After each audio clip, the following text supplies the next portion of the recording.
Today on the show, I'm talking to Frank Turner.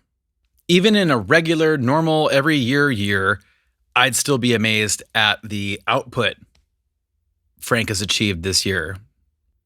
Collaborations with people all over the world, solo material, producing. You know, he's a veritable force of nature. Frank was gracious enough to take us on tour supporting him in the UK last year. Was it last year? Was it 40 years ago? 40 years ago, Frank took us on tour. My conversation with Frank Turner happened November 10th of 2020.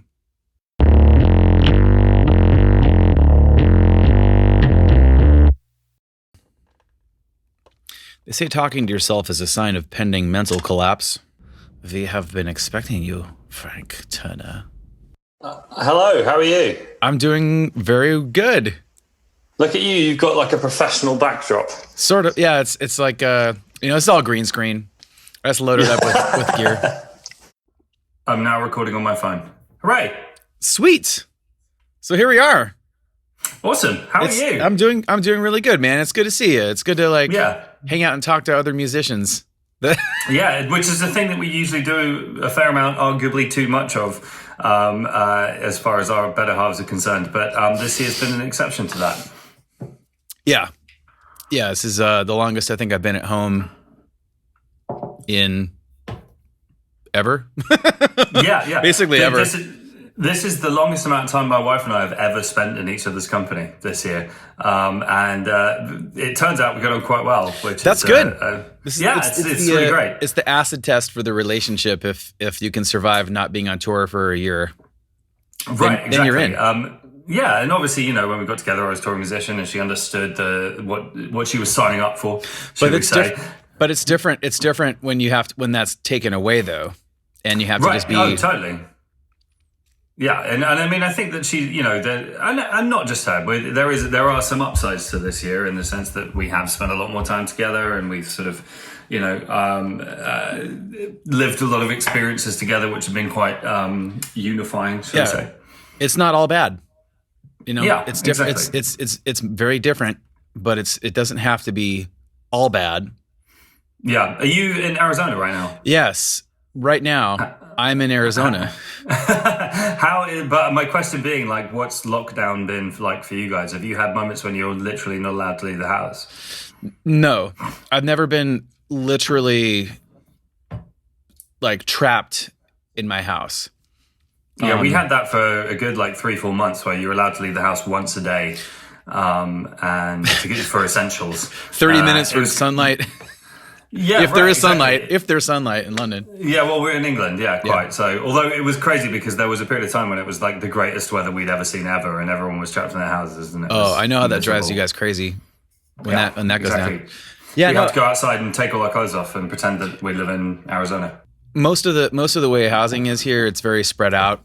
It's it's just nothing but land, and when people developed it would just kind of went out instead of going up. So, which, by the way, is part of my grand unified theory about why America produces such great music.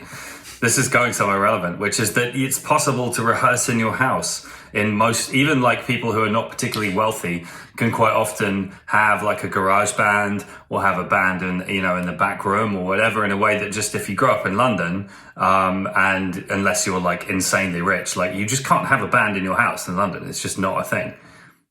It's a lot like my friends who had bands in New York. It's not easy.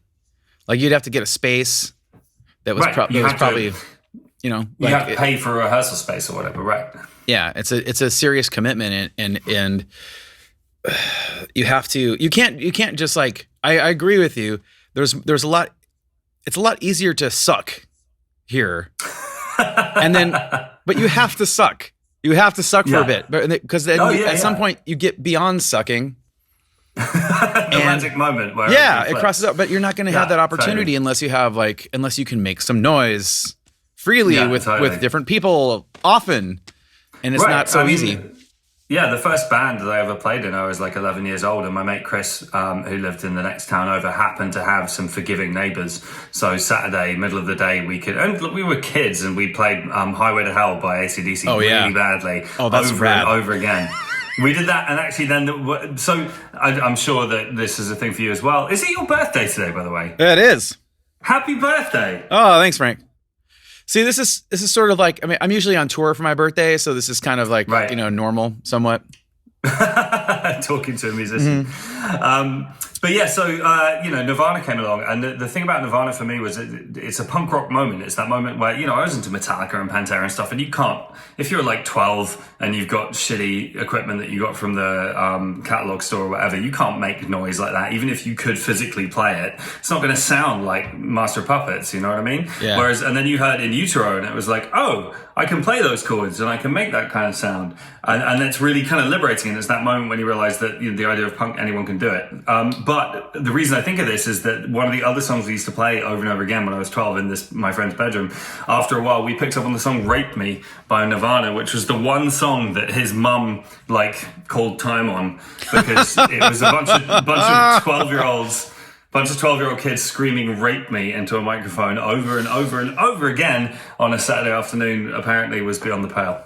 Yeah, as a kid, I get it. As a parent, I get it. Yeah, well, that's the thing. I get it. I'm not a parent, but as a 38-year-old man, I can now look back at it and go, yeah, that's kind of fair enough. Yeah. I had a sort of a similar experience of coming up with through metal, but not having the technical power or ability to really replicate it. Right. And then having, discovering punk rock being way more approachable. It's like, it's sort of punk rock met me where I was at.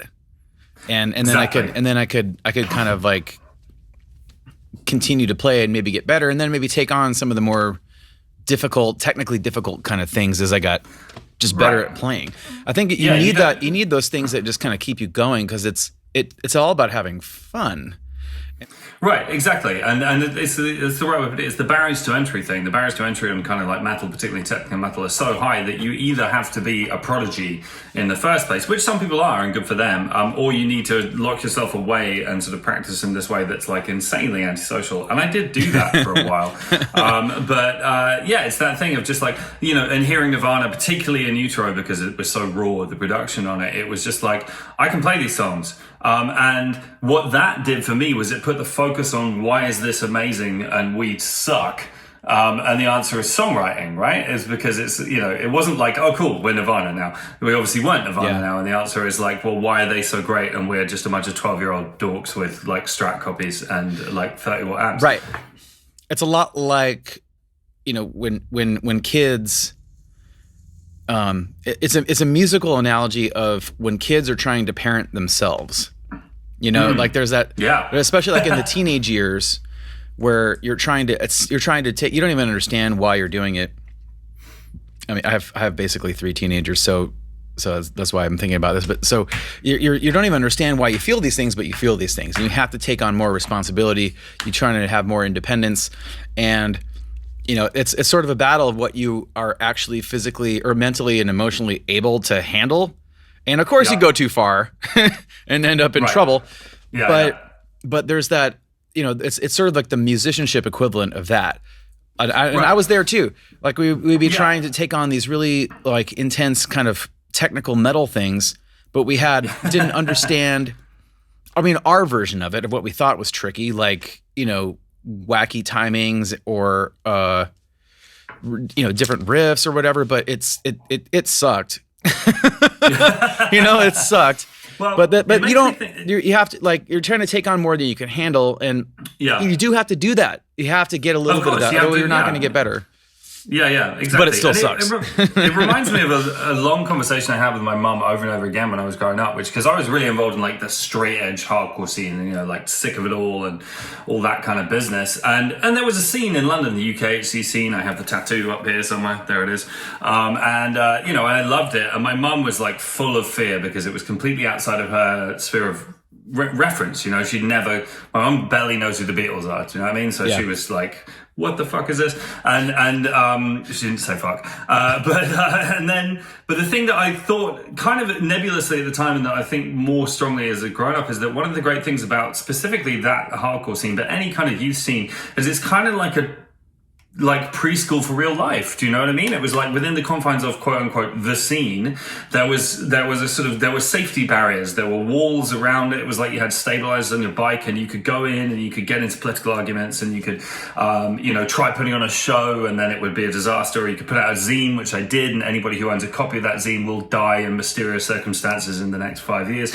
And do you know what I mean? But it was kind of safe, because it was this self-contained thing. And my mum was so terrified of what I was doing. I had the weird later teenage years experience. I was straight edge for a few years. And at the age when most parents are trying to convince their teenagers not to drink, my mum was trying to make me drink because she thought I'd joined a cult. So I'd be like, home in the evenings and my mum would like be pushing glasses of wine in my direction and being like, give it a try. And this is what grown-ups do. Yeah, right. It was like it's true till death kind of thing. So that's not necessarily a bad way to go, man. Right. Some people discover that they can have two and stop. Oh yeah. Other people never do.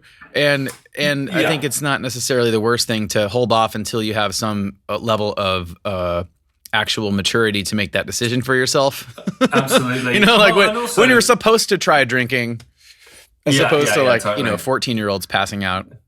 Yeah. Well, and also like an awful lot of people, I discovered after a time I was a person of extreme. So I went from being somebody who was straight edge when I was in my late teens to in my kind of late 20s having like a drug problem. You know what I mean? And it was just like, dude, it's possible to do some. It doesn't have to be none or all. It can be some. Yeah. That's a way. I mean, but I think musicians and artists in general are far more disposed to having those kinds of problems because that's what we're doing with art, right? Especially, for people who maybe came up in music and art as kids, like we did, because it's that discovery thing that just is a lightning rod directly to the center of your being. That's intense validation in a healthy way. Because you created this thing and expressed it, and it's just like it is drugs, But so we're kind of like looking around at things in all of our life that will meet that same sort of thing. I mean, it's not exactly sustainable as the thing that you should put all your center of self-worth on. Yeah, sure. Because it is a fleeting kind of thing. Like if you, at best, you make something that you really love, you're super proud of, you're done. Yeah. That's it. Like you're done. Like, totally. I mean, man, like you, I think with even since No Man's Land, I think you've been really busy, and that was a crazy kind of achievement. Like you had this plan, you set out to make it. It was multifaceted. You had the podcast. It's definitely. And as I'm sure that you more than most will appreciate, you can imagine what my record label said when I said, so I'm going to make a concept history record. And they went, really? Are you? Is that a brilliant idea? I think I had to fight for it for a degree, and I'm proud that I did. I feel like it's something I can stand behind. What do you think they wanted, or what do you think more potential kind of like radio hits kind of thing. Uh-huh. Not to say that the music that I write normally is kind of like devoid of intellectual content, but I think they were correct in surmising that I was unlikely to have a big radio hit with a kind of an intellectual like history song, and I didn't, and I wasn't expecting to. That wasn't really the point. The point was to do something slightly different. But I had to. Draw in some strategic reserves, should we say, in those kind of arguments that we all go through all the time, and successfully so. And I'm glad I did it. I think it's a ambitious but really important bit of work. Thank you.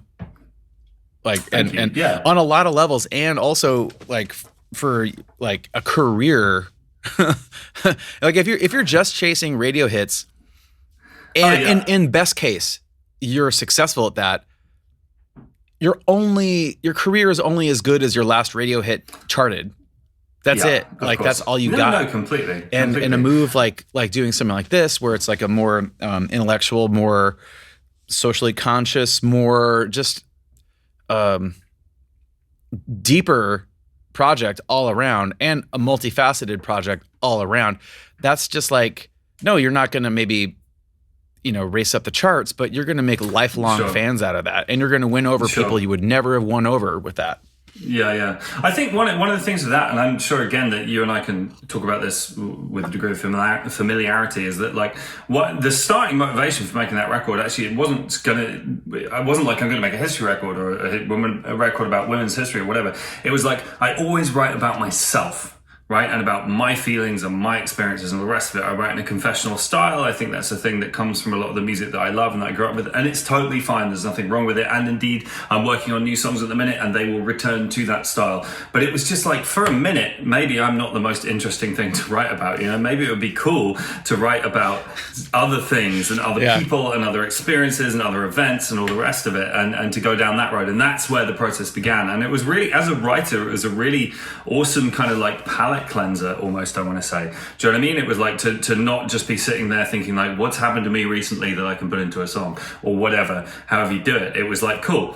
And it was such a different set of kind of parameters in terms of writing. For the first time in my life, I found myself writing kind of going, okay, I have to get to 1953 by the end of verse 2 or else my structure's fucked. And like, I've never said that before. Damn, and it was cool. And it was like to sort of, to know what everything that you had to cover in a song was before you even started, and then being like, well, how much can I fit in where, and how can I do it justice, and how can I talk about it sensitively, and so on and so forth. It was just a different experience, and I'm really, really glad I did it.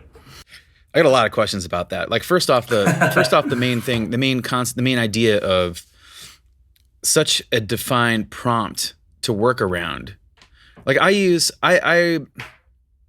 It's kind of rare that something will pop into my head cold out of nowhere, and that becomes the thing I want to do.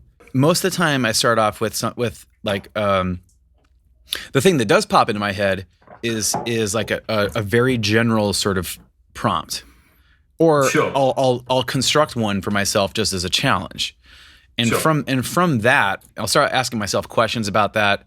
It'll lead to answers that provide more questions, and I'll build the tree of just data.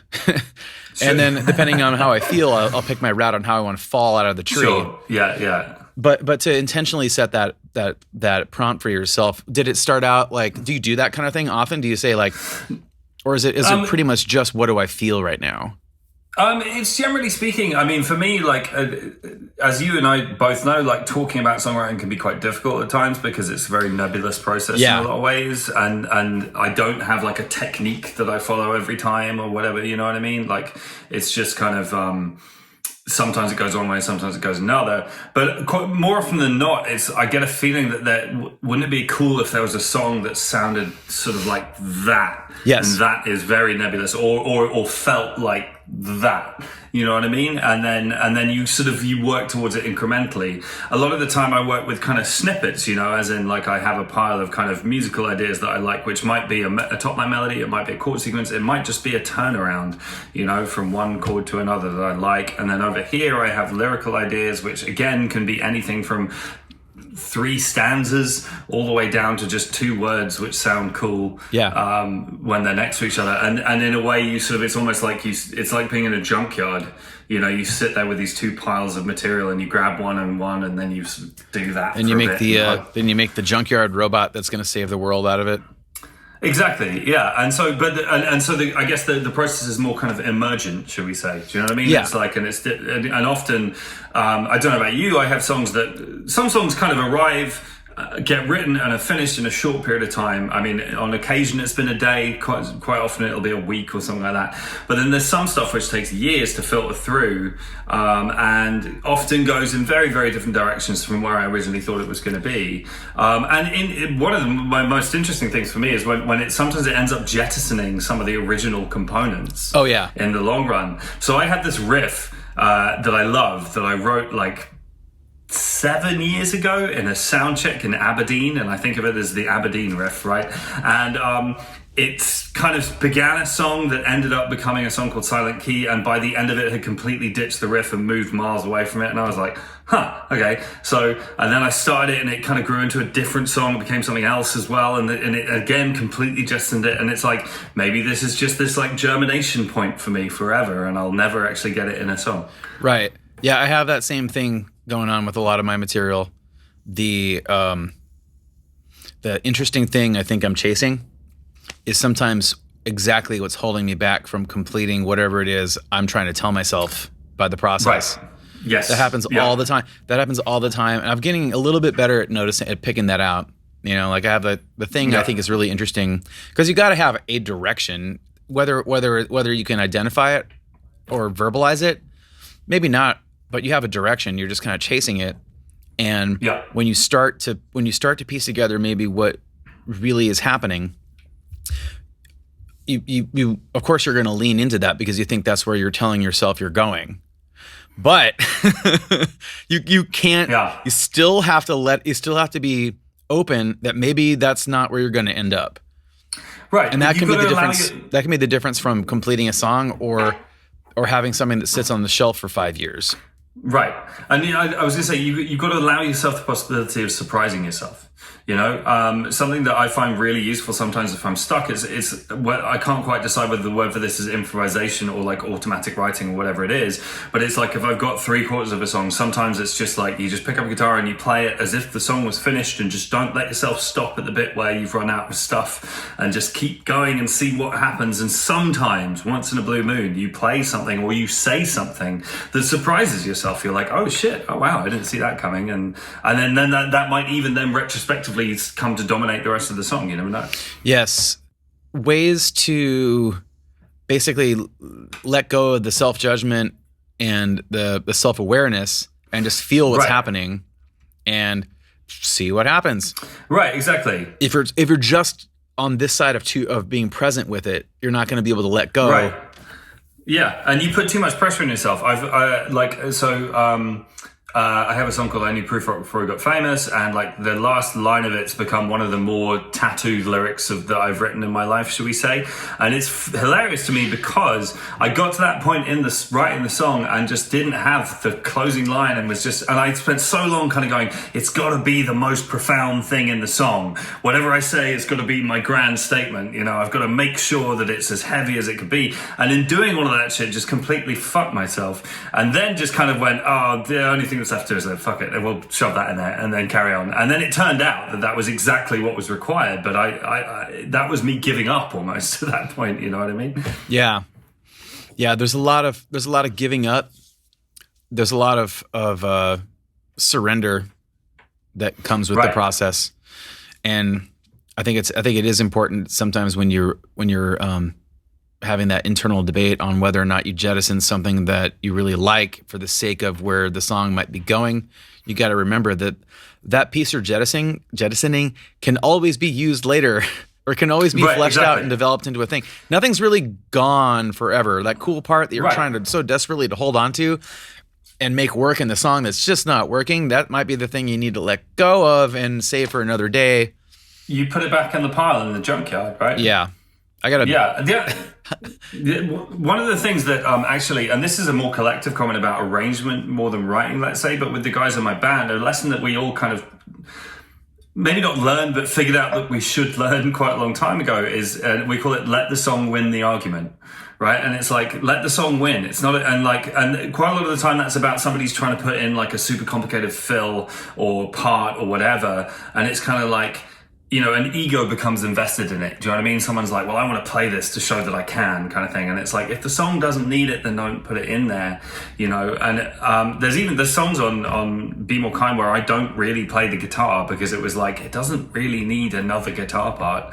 So I'm going to step back from it, you know. And that's the thing, let the song win rather than a song shouldn't be a method of showing off to yourself, to your band, to your producer, or whatever, you know. It should be a thing unto itself. It should be its own kind of end goal. Yeah, there's a whole level of ego battle. One thing that I've been kind of paying attention to is intentionality with parts, and especially when we're recording drums.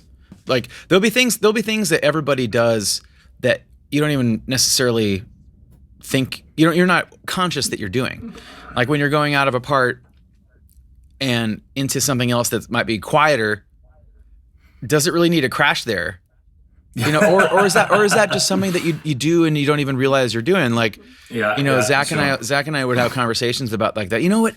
Everyone's getting quiet right there. And the thing it may just make sense. You feel it. You do it all the time anyway. When you're making a transition into a new section, like there's usually a crash there, but to step back and actually think about it for a second, like what if that wasn't there? And you take it away, and it's like way more of a dramatic kind of thing.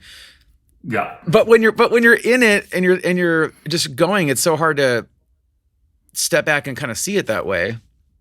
Right. Well, so this then that raises a really interesting point for me, which is the battle between following and trying to counter instinct, right? Yes. Because some of the times it's like, particularly if you have made a career as a songwriter and if you've been doing it for a long time, and I hope I can find a way of saying this that doesn't sound hugely up my own arse, but like essentially it's like you clearly got some sort of demonstrable skill going on. So maybe if something's just pulling you in a certain way and it's just instinct, then cool, you just follow it because, hey, this is who I am, this is what I do, I know how to do this shit.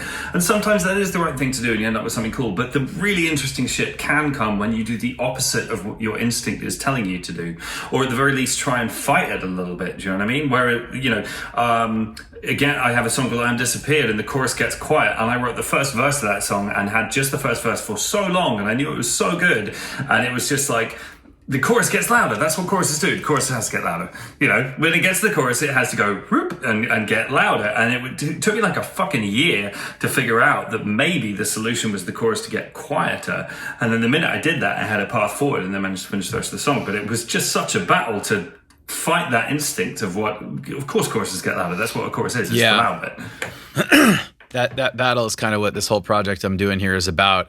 Because that's really the crux of what's fascinating to me, is the more psychological part behind the decisions that you make, and fighting the instinct versus the object behind the instinct behind the academic, or like the present versus the passive kind of thing. Like how much are you a vessel for this subconscious thing that's trying to break out of you, and how much are you the captain steering the ship?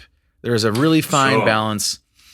Fine balance. One informs the other. There's no rules to how you navigate that, and every single time you do it, it's going to be a different set of priorities one's pulling on from the other. Right. And you just have to figure it out.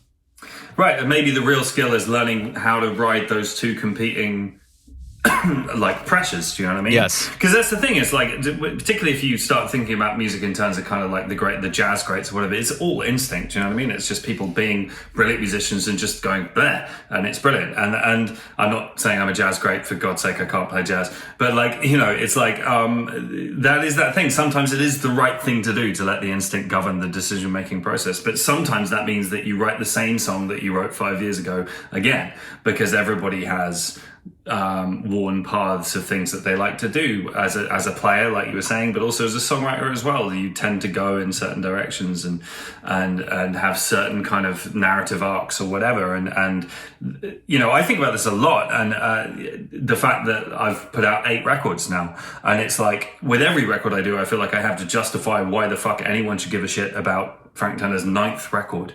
Do you know what I mean? I know what you mean. Anyone's 9th record. And so therefore, what I got to do is make sure that I'm doing something that is at least kind of like has enough conceptual difference to it, enough artistic difference to it to justify it existing.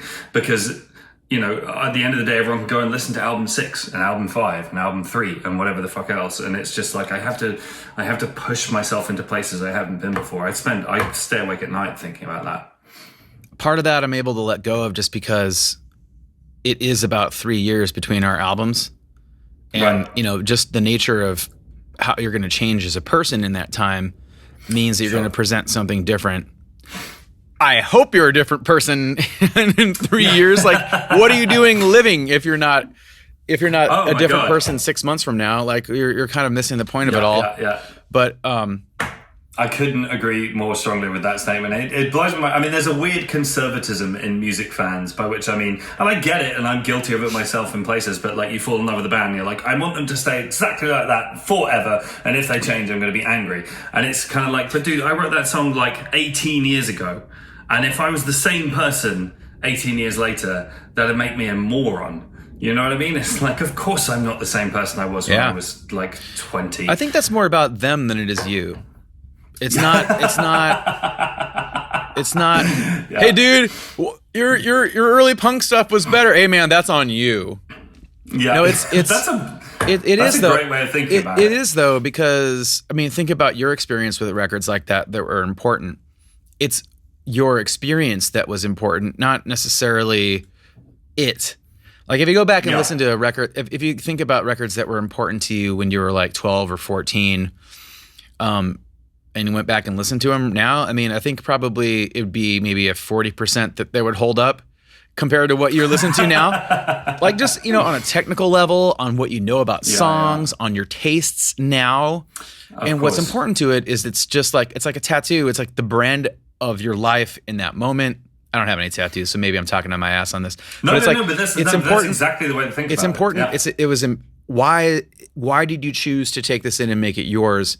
It's because of that period in your life that it's branded to. Right. It's not. It's like when you smell like. When you have smells that remind you of things. It's Proust. It's the smell of the cakes in Proust. Oh, come on. I should be better at my intellectual reference points than this. Marcel Proust in À la recherche de temps perdu, the whole thing starts with him smelling the madeleines that his mother used to cook when he was a child. And that's where the whole book starts. That's got nothing to do with what we're talking about, and I'm just showing off now, so I'll shut up. I mean... But yeah, I mean, I think dude, you just said some stuff that's actually really intellectually helpful to me. It's a great response to the constant carping of like, I like your earlier stuff better, to say that says more about you than it says about me. That's a good comeback. Yeah, I mean, it's not necessarily a dig. It's not necessarily. It's just a thing. You experienced this at a point in your life where things around it were, important, or it just kind of brings back those memories, and that's why you associate that with. You take that, you made it yours. That's what art is. That's what art is. Right. Like that's happening now as you're listening to new music now. You're in the process. Totally. Of art is a meeting between the real juicy part about it is the meeting between, in terms of what we do, between the performance and the listener. Quite often people will send me messages saying like, hey, what does this song mean? And the answer is, it means whatever the fuck you think it means. And there's plenty of songs that I loved as a kid, which I'm sure I've taken something totally different from what the songwriter was thinking about, but that's not the fucking point. And almost the interesting and exciting part is when it means something else to someone else because they've brought themselves to it. That's the cool part. And as the creator of that, I think you shouldn't take it personally if people don't get it, because for the same reason, it's like if someone bothers to take something that you've done and they're going to spend the time with it and they're going to build their own associations with it, that means you've won. It doesn't necessarily mean if they are 100% getting your message and the intent behind it. That's sort of secondary. Like it's people love a good story, and they love background to stuff, and they love digging into the weeds on it. But that's really secondary to just what the listener's going to make out of it. Yeah, sure. Right, dude, man, you're so much more zen about this than me. I love it. You're talking me down. But I mean, maybe I'm more zen, but I'm also way overthinking it at the same time. Like it's just. Oh, but come on! What else do people like you and me do with our spare time? Overthink other things. Right. Overthink other things. Like if my energy wasn't focused on this, I'd be overthinking, like, I don't know. Anything. I've been overthinking my patch bay recently. This has got nothing to do with what we're talking about. I'm in the middle of building a studio right now, and I've got a patch bay. Yeah. So what kind of setup do you have there? You have room to where you can make noise? My wife and I just moved house for a bunch of different reasons. We wanted to get out of the city. We needed to get out of the city financially, to be honest with you. But also, it turns out if you don't want to live kind of near the center of London, you can buy like an insanely large amount of space for less money. We have a place that has like a little kind of shed down the end of the garden that I'm getting soundproofed, and I'm going to have my own little studio. It's the classic middle-aged man thing of having a shed, but just with more kind of blooping lights inside yes. it. But it was funny. So, I mean, I'm not like trying to build like a full-scale professional recording studio. I want my own space where I can do some stuff, do some mixing, that kind of thing.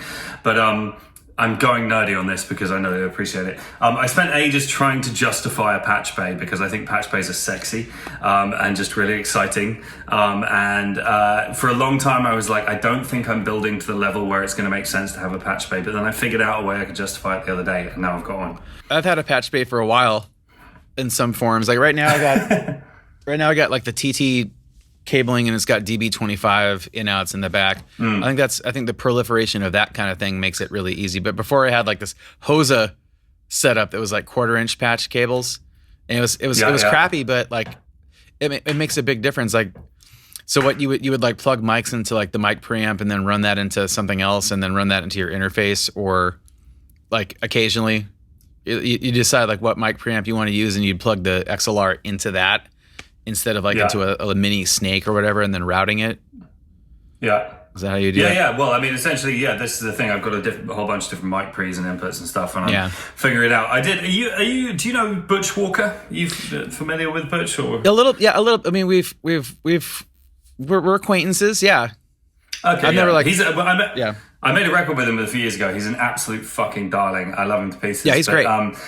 One of the things he talks about quite a lot is being like the record label whisperer, and about like keeping record label people out of the studio while you're working on a record.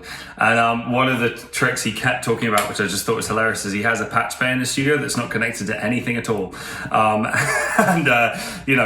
If he's got a suit in the studio, he'll just like plug a few things in. And then, like, he's got some dead faders on the right side of his board as well, and he'll just sort of move those around a bit. A&R faders. How about like this? Yeah, exactly. And the guy's like, "Oh my god, that's if you really want to go nuts, let them bump something 2 dB on the non-existent faders." Yeah. Hey man, you want to bump that 2 dB?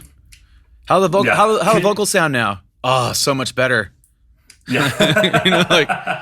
No, dude, it's a thing. Yeah. Have you ever had a producer kind of do that trick on you, like? You'd be telling them, "Hey, can you turn that up a little bit?" And then they don't do it, and they say, "How about that?" And then yeah, that's better. Yeah, you're totally getting gaslighted by your own producer, right? Yeah. Not specifically. Not that I've been aware of. Although now you're making me second guess everything that's ever happened to me in a studio. So, you laugh at Bush doing that trick on the A&R guy. I mean, like, I wonder what he's pulling up, what ninja stuff he's pulling on you to get his ideas across. Yeah, right. Great producers are kind of like. I wouldn't say manipulators, but like you hired them for a reason, for their take and their opinion, and sometimes like they can put a good argument to make you think their idea is your idea. Yeah, well, exactly. It's mind gaming. Totally. As a producer, I'm going to keep names out of this because things are ongoing, but there's a producer that I'm talking with at the moment who I have worked with in the past, and he said a very funny thing to me the other day. He said, "I'm much more mellow than I was last time we worked together. I still get my way, I just do it in a more mellow kind of way." Yeah. It was just like, oh, okay. But he's an amazing producer, so I'll leave the cricket bat in the car this time. Right, exactly. I mean, it's a different, and I always find that the role of producer is a difficult thing to explain to people who haven't made records, and I always reach for the example of Mr. Miyagi. Do you know what I mean? Mr. Miyagi doesn't actually fight, but he is the reason that Daniel wins. You know what I mean? And it's like the guy in your corner in the ring when you're boxing, your coach or whatever, and it's just somebody who's kind of like G'ing you up and pushing you in the right direction. Mm-hmm. And there's a lot of similar mind games going on there. Did you just do something as a producer role? Yeah, so this is the thing with this setup. So basically at the start of this year, before pandemic, if you can remember such a thing, I was at that point where I could knock out, a pretty good quality demo on Logic, and that was me. And then, we all got locked in our houses for 4 months, and I started kind of saying to myself, well, what does the release time on a compressor actually do? what is a soft knee? And, how does a de-esser work and all this kind of shit. Yeah. And I've just kind of completely rabbit holed on it. So I produced a record for my buddy Jay, who goes by Beans on Toast, who I've known for years and is an amazing songwriter. But his records he plays guitar and sings, and he generally has the same 3 chords in all his songs and stuff. And I said that with a lot of love. And he gave me carte blanche to take it in different directions. So I had a lot of fun, kind of arranged and mixed the record and played everything apart from his guitar and vocals. And there are some songs where it's kind of like post-punk, and there are some songs where it's like funk, and some where it's kind of like folk punk, and some where it's country, and just kind of messed around with it and had a good time. Yeah, that's a fun thing to do. When people send me, hey man, what do you think of this? It's usually like, I kind of treat it as one of my songs. Right, exactly, yeah. Which means, actually, Jim Ward from Sparta. Oh, very well. He sent me an idea that's been floating around in his world for a while. He's like, hey man, what do you think about this? And it's like a couple sections. Now, I mean, just guitar. And at first I was thinking like maybe I would just kind of try to add to it. Like, this is as far as he's gotten with this. Can I take it and bring it to the end? But what ended up happening is the idea that I got from it was based on like one part of half a phrase where a chord was going back and forth between 2 chords. But it wasn't part of the whole progression of that section. And it was like one of those moments where, like you would be in band practice and your bass player starts walking around on something, not even paying attention to what they're doing. And that triggers an idea for you. You hear the next part of it. And then you instantly freak out and start diving into it that way. And that's kind of what happened with there. And that's, all of a sudden, like I was listening to it, and all of a sudden, like the next step sort of jumped out at me, but it wasn't even close to what his idea was trying to do. Right. But I think Jim, I don't know. Have you gone back to Jim with it? Yeah, he's into it. We're gonna flesh it out into something. That doesn't surprise me. I mean, Jim's such a good dude. I wrote a song with him actually. Oh, right. At the end of last year, we were on tour. Actually, this was a fun thing. We were on tour and we played LA, and then we played Phoenix. In fact, I saw you in Phoenix, and then it would have been the day after that because the bus drove to El Paso would be the next. Well, the bus drove to Austin or Dallas or wherever it was, and long trip, and we had like a travel day, and I picked up a hire car. And this is interesting because I only passed my driving test 2 years ago, don't judge me, but it was like I picked up a hire car in like the west of America, and then I drove from Phoenix to El Paso, like, yeah, do you know what I mean? Yeah. Just like driving in a car on my own, and it was, and listening to Tom Petty or whatever the fuck, and just went and spent a night hanging out with Jim because he's such a good dude. Yeah, there's some aspects of touring, driving myself around and driving us around that I miss. You see things in a totally different way than if you just wake up at the venue. Very much so. And actually, well, it's funny. So during the first kind of 10 years of my solo career with the guys in my band, the Sleeping Souls, we did van touring, and I would never drive because I didn't know how, and everybody else would take it in turns. When I finally passed my test, all the guys in the band immediately told me that like we had to immediately go and do like a 2-year-long van tour with me driving the entire way in order to like kind of equal out my quota and all that stuff. Hey, you still got time. Maybe next year you guys could book that and... Well, yeah, and I still have yet to actually drive a van, but I'm game. I'm ready. It's not, I mean, if it's just like a Sprinter, it's not that much different. I think you'll be okay. I'm driving like a teeny little Ford Fiesta at the minute, so it's like 4 That's quite sensible, Frank. I back that. I've never been a car guy. I'm always like, what's functional? I always like I thought a minivan was pretty dope because I could fit my half stack in there pretty easily. That was the thing. So this is the thing. Like, that's what I'm thinking about learning to drive when you're older is that like for so long in a really abstract way, because obviously I didn't drive, my thinking about cars revolved entirely around how much of a drum kit / backline or PA or whatever I could get in the back of it. Yeah. And then I passed my test and immediately started thinking I needed a car I could at the very least get a full drum kit in cases in the back of.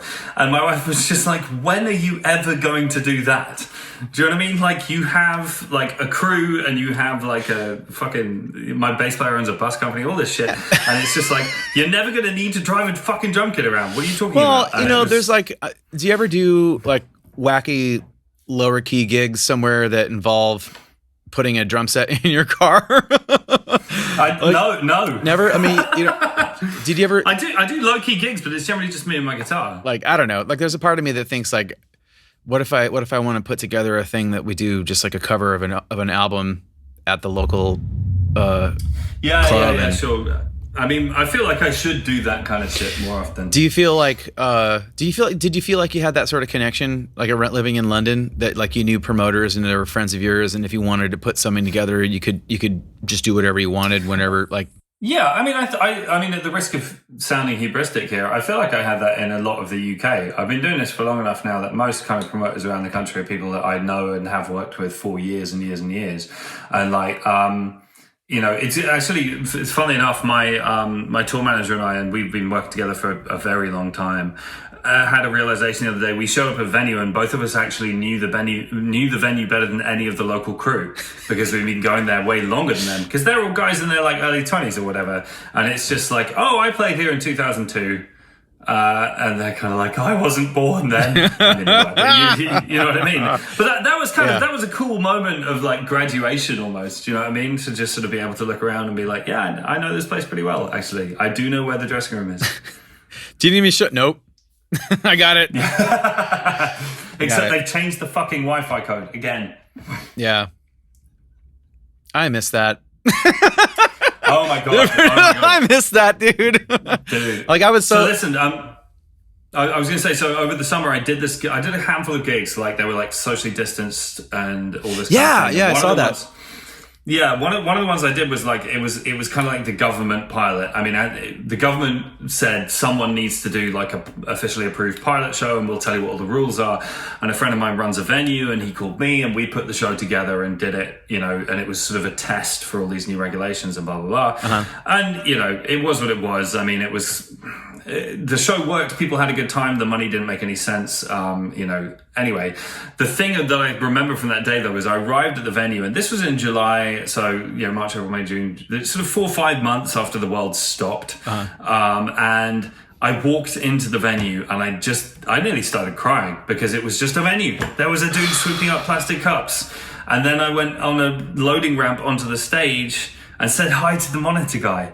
And then I walked up an echoing flight of like white stairs to a dressing room that had a cracked mirror and no waste paper bin. And it was like, I'm home. Yeah. I even missed the dressing rooms with seemingly no bin. Right. Oh, that's like that's my biggest pet peeve is like, where do you expect me to... We wrote a song. We've written a song, my touring crew and I. Now, check this out. You'll love this. And in fact, I've long been considering. In fact, my God, I've got time to do this because it's November. We wrote, you know, the 12 Days of Christmas. Uh-huh. We wrote a song called "The 12 Days of Touring," right? And it goes.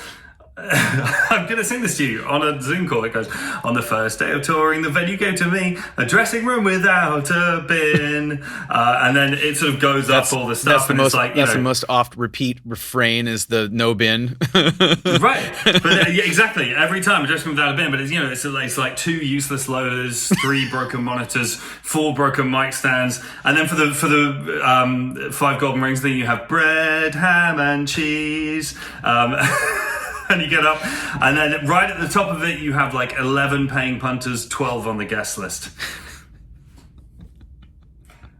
But I was thinking that I should do this as a song and get like friends from around the world to like join in, and maybe I've got time. You got time. Are you in? Yeah, sure, man. Okay. You can assign me a day at random. Okay, fantastic. Hey, Frank, thank you so much for hanging out with me and chatting music, man. I really appreciate it. It's great to see you. I just miss America. I love America to the extent that my wife and I were watching something on Netflix the other day, and it was like, it wasn't The Wire, but it was something like The Wire. And there was a scene that was set in an area of a sort of nondescript American city that was supposed to be like the shitty crackhead area of that city. And it cut to it and just, an SUV crunching over glass files or whatever it was. And my wife and I both went, oh, I miss America. Yeah. And I haven't been since last year, and I usually do, and I love it, and I hope that I will be back soon and we can hang out. Yeah, definitely, man. I hope to see you in my town again soon. That'll be fun.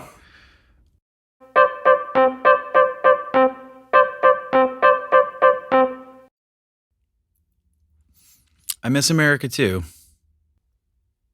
I think since I turned 19, the majority of my birthdays have been either away from home or in Europe.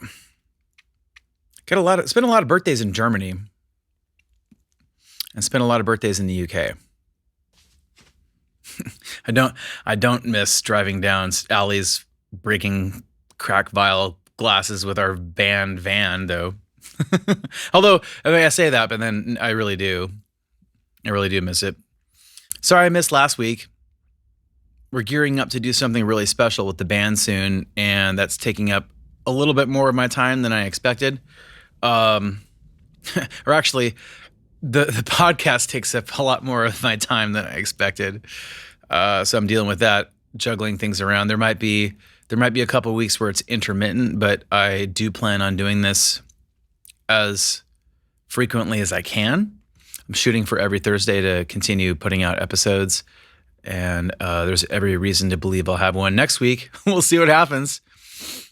Keep you in suspense. Rock and roll. Rock and roll's like that. Thanks for hanging out and watching. Stay safe, stay healthy. Chat later. Tschüss.